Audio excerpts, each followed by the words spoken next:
I don't think people understand the art of wasting money until they look at their unused gym memberships. Time for some Kaizen intervention.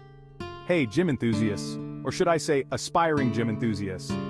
We've all been there, signing up for a gym membership with dreams of sculpting an Instagram-worthy physique, only to ghost the gym like it's an ex.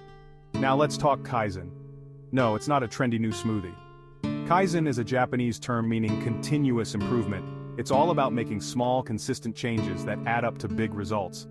Step 1. Identify the problem. Hello, unused gym membership. Step 2. Set achievable goals. Maybe start with showing up once a week. Baby steps, people, baby steps. Step 3. Measure and adjust. Keep track of your progress. If you hit the gym twice this week, high five. If not, figure out why.